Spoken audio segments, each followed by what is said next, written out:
Yusuf, anak Yakub, dijual oleh saudara-saudaranya. Mereka pun berbohong kepada Yakub.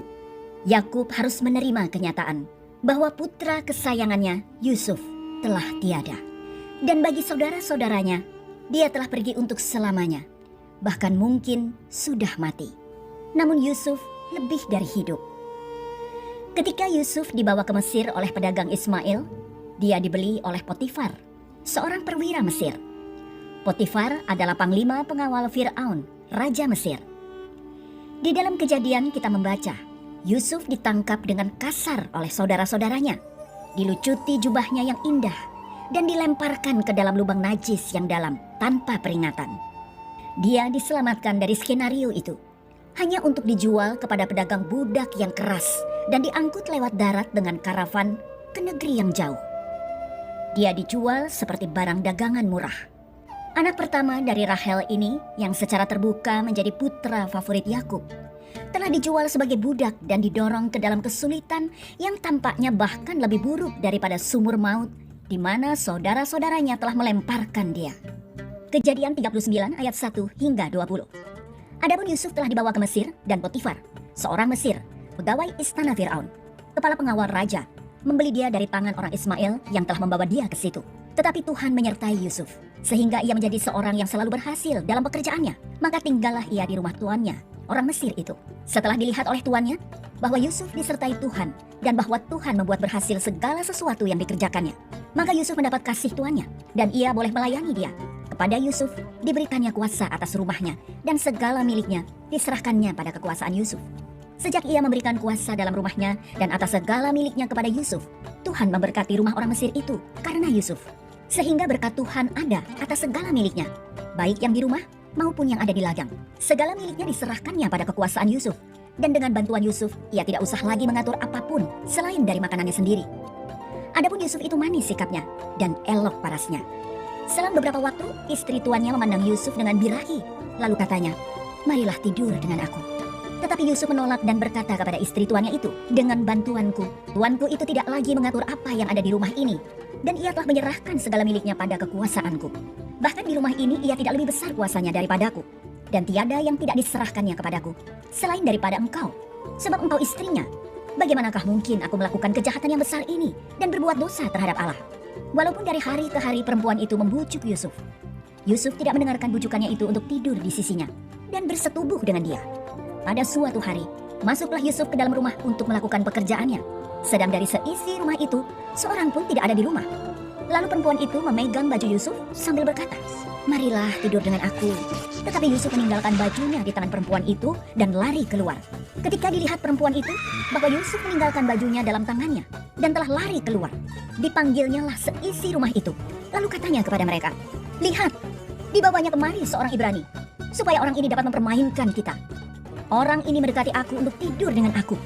Tetapi aku berteriak-teriak dengan suara keras. Dan ketika didengarnya bahwa aku berteriak sekeras-kerasnya, ditinggalkannya lah bajunya padaku. Lalu ia lari keluar. Juga ditaruhnya baju Yusuf itu di sisinya, sampai tuan rumah pulang. Perkataan itu jugalah yang diceritakan perempuan itu kepada Potifar. Katanya, "Hamba orang Ibrani yang kau bawa kemari itu datang kepadaku untuk mempermainkan aku.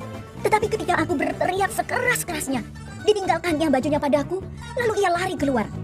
Baru saja didengar oleh tuannya perkataan yang diceritakan istrinya kepadanya. Begitulah aku diperlakukan oleh hambamu itu. Maka bangkitlah amarahnya. Lalu Yusuf ditangkap oleh tuannya dan dimasukkan ke dalam penjara, tempat tahanan-tahanan raja dikurung. Demikianlah Yusuf dipenjarakan di sana. Dari perikop itu kita melihat bahwa dalam segala hal yang Yusuf lalui, Tuhan menyertainya untuk menguatkan dan memberinya anugerah, bahkan ketika tampaknya sebaliknya. Dan dalam semua peristiwa kehidupan Yusuf, baik ataupun jahat, Allah tetap berdaulat. Sebagaimana dalam pemeliharaannya, Allah telah memastikan bahwa Yusuf dibenci oleh saudara-saudaranya dan dijual ke Mesir. Kemudian dalam pemeliharaannya, juga Allah membawa Yusuf ke rumah Potifar dan memakmurkannya di sana. Demikian pula Allah dalam pemeliharaannya sekarang memimpin Yusuf melalui periode gelap lain dalam hidupnya, di mana dia terus digoda. Dan kemudian karena dia setia dalam pencobaan itu, dia berakhir di penjara. Allah memberikan kepadanya baik kemakmuran dan kesulitan, dan Allah tetap bersamanya. baik dalam kemakmuran maupun kesulitan. Dalam ayat-ayat yang kita lihat hari ini, istri Potifar, majikan Yusuf, mencoba merayu Yusuf. Dan ketika Yusuf menolak, dia berbohong tentang dia, yang mengakibatkan Yusuf dijebloskan ke penjara. Godaan yang Yusuf hadapi di sini adalah nyata dan kuat. Selama beberapa tahun, Yusuf telah bekerja untuk Potifar. Dan saat dia dewasa, mungkin sekarang di usia pertengahan 20-an atau akhir 20-an, dia menjadi perhatian istri tuannya. Ayat 7 memberitahu kita bahwa dia memandang Yusuf dengan birahi. Artinya, dia menatap Yusuf dengan mata yang penuh nafsu. Dan dia berkata kepadanya, "Marilah, tidur denganku." Ketika suaminya tidak berada di tempat, dia mengambil alih otoritas. Dia memerintahkan Yusuf, "Tidurlah denganku sekarang." Sungguh, sebuah penyalahgunaan kekuasaan yang mengerikan. Apa yang membuat istri Potifar begitu tertarik kepada Yusuf? Menurut ayat 6, Yusuf itu manis sikapnya dan elok parasnya. Artinya, dia tampan dalam penampilan dan menyenangkan dalam kepribadian. Dua hal ini, ketampanan dan kepribadian yang menyenangkan, adalah pemberian Tuhan kepada Yusuf. Itu ada dalam gennya. Ungkapan yang sama yang digunakan untuk ibunya, Rahel, yang langsung membuat Yakub tertarik. Dan sekarang karena ini, Yusuf dimasukkan ke dalam situasi yang menggoda. Yusuf tidak melakukan apapun untuk mendorongnya, melainkan Tuhan dalam pemeliharaannya yang membawanya ke sana. Sekarang, pahamilah, ini adalah pencobaan yang nyata dan kuat bagi Yusuf. Yusuf, seperti pemuda normal lainnya, diciptakan dengan hormon yang menghasilkan hasrat fisik. Tidak heran jika hal ini membuat si penggoda, istri majikannya, tertarik secara seksual. Tanpa rasa malu, istri Potifar mengajaknya untuk berhubungan intim. Wanita ini yakin bahwa rayuannya pasti akan berhasil. Ini bukan wanita tua yang mencoba merayu Yusuf. Tentu ada yang menarik dari istri Potifar. Bagaimanapun, Potifar adalah seorang pria yang kaya raya dan terkenal di Mesir. Dan kemudian kita melihat betapa gigihnya wanita ini. Dia tidak hanya berani memberitahu Yusuf apa yang dia inginkan darinya, tetapi dia juga gigih dalam merayu Yusuf. Dari ayat 10 kita mengetahui bahwa hari demi hari dia mengajukan lamaran ini kepada Yusuf, mencoba membuatnya lelah. Tidak ada orang di sekitarnya, tidak ada yang akan tahu. Yusuf bisa saja beralasan, "Saya pantas menerima ini. Di sini saya sendirian. Kapan lagi ada kesempatan seperti ini?" Dan dia tersedia.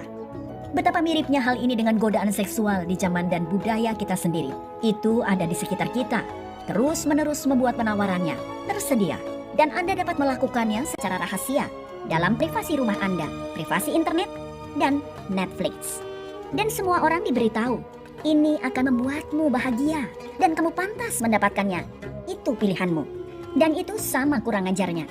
Para pemuda-pemudi kita mengetahui hal ini ketika mereka kuliah atau di tempat kerja. Tidak ada yang menahan komentar sugestif atau humor kasar. Entah pria, entah wanita, sama-sama membuat diri mereka tersedia untuk Anda. Terutama jika Anda, seperti Yusuf, menarik. Istri Potifar dengan tidak tahu malu dalam pendekatannya berkata kepada Yusuf, "Ayo, tidur denganku." Kebanyakan orang, baik dulu maupun sekarang, akan terkejut dan setidaknya merasa tersanjung oleh godaan seperti itu. Yusuf, di sisi lain, bahkan tidak termakan sedikit pun oleh rayuannya. Dia bereaksi dengan keberanian yang sama tanpa ragu-ragu dan benar-benar percaya diri dalam dirinya dan Tuhannya. Yusuf berkata kepadanya, "Maaf, Nyonya, Tuan Potifar telah mempercayakan segala miliknya kepada saya. Ia tidak perlu memikirkan apa-apa lagi di rumah ini. Di sini, kuasa saya sama besar dengan kuasanya. Tidak ada satupun yang tidak dipercayakannya kepada saya, kecuali Nyonya. Bagaimana mungkin saya melakukan perbuatan sejahat itu dan berdosa terhadap Allah?" Yusuf menolak mentah-mentah. Jika Anda duduk di sana berpikir bahwa Yusuf adalah semacam raksasa spiritual, Anda salah. Jika Anda berpikir tabir perlindungan mistis membuatnya tetap terkendali, Anda juga salah. Bagaimana Yusuf bisa melakukan hal seperti itu? Karena dua alasan. Pertama, adalah pengabdiannya kepada tuannya. "Tuanku percaya padaku," katanya kepada wanita ini. "Dia telah mendelegasikan wewenang atas semua yang dia miliki kepada saya. Anda, istrinya, adalah satu-satunya yang bukan milik saya. Saya tidak akan pernah mengkhianati kepercayaannya." Motivasi kedua adalah pengabdiannya kepada Tuhan. "Bagaimana saya bisa melakukan kejahatan besar ini dan berdosa terhadap Tuhan?" Clarence Edward McCartney menambahkan sentuhan realistis. Ini bukan godaan biasa. Yusuf adalah seorang pemuda berdarah merah. bukan patung atau mumi berusia 20-an. Bukan hanya satu godaan pada satu hari, tapi serangkaian dari mereka. Bagaimana mungkin seorang bujangan muda berdarah merah di usia akhir 20-an ini menolak? Karena dia sadar bahwa hidupnya adalah buku yang terbuka di hadapan Tuhan. Pada titik ini di dalam hidupnya Yusuf, Tuhan lebih nyata baginya daripada apapun atau siapapun di planet ini. Dia berada di ruang rahasia, benar-benar aman dengan istri tuannya yang telah menyiapkan momen yang ditunggu-tunggu ini. Kesenangan nafsu untuknya. Tetapi menurut Yusuf, ini adalah kejahatan yang besar, pelanggaran yang mengerikan terhadap Allahnya. Alhasil, dia menjauh. Dia berhasil kabur. Namun ceritanya tidak sampai di sini saja. Istri Potifar tidak mau menerima jawaban tidak. Perasaan nafsu berubah menjadi benci. Ketika dia menyadari bahwa Yusuf telah meninggalkan pakaiannya di tangannya dan telah melarikan diri keluar. Dia memanggil para pelayan di rumahnya dan memberitahu mereka. "Lihat," katanya kepada mereka, "orang Ibrani yang telah dibawa kepada kita ini telah mempermainkan kita. Dia datang ke sini untuk tidur denganku, tetapi aku berteriak." Wanita yang ditolak ini sekarang hanya menginginkan balas dendam. Untuk menyelesaikan ini, dia membuat tuduhan palsu melawan Yusuf berdasarkan bukti tidak langsung, yakni pakaiannya. Dan dia meletakkan pakaiannya di sampingnya sampai suaminya pulang.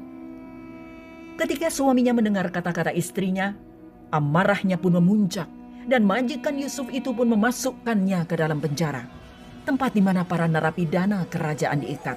Mazmur 105 ayat 18 menggambarkan dengan lebih jelas keadaan Yusuf saat itu, di mana leher dan kakinya dibelenggu. Mereka menghimpit kakinya dengan belenggu. Lehernya masuk ke dalam besi. Mazmur 105 ayat 18. Ini jelas merupakan suatu penderitaan. Namun ini pun bukan akhir kisah Yusuf. Tuhan menyertai Yusuf. Apa yang terjadi dalam ayat 1 hingga 6 kembali terjadi dalam Kejadian 39 ayat 21 hingga 23. Tuhan menyertainya dalam penjara dan menyebabkan ia disukai kepala penjara. Kejadian 39 ayat 21 hingga 23.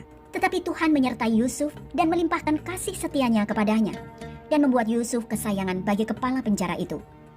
Sebab itu, kepala penjara mempercayakan semua tahanan dalam penjara itu kepada Yusuf, dan segala pekerjaan yang harus dilakukan di situ, ialah yang mengurusnya. Dan kepala penjara tidak mencampuri segala yang dipercayakannya kepada Yusuf, karena Tuhan menyertai dia, dan apa yang dikerjakannya dibuat Tuhan berhasil. Tuhanlah yang berdaulat. Tuhanlah yang membuat Potifar maupun kepala penjara senang terhadap Yusuf. Tuhan mampu membuat orang senang. Tuhan juga bisa membuat orang benci atau tidak senang. Hakim-Hakim 14 ayat 1 hingga 4 dan Mazmur 105 ayat 25.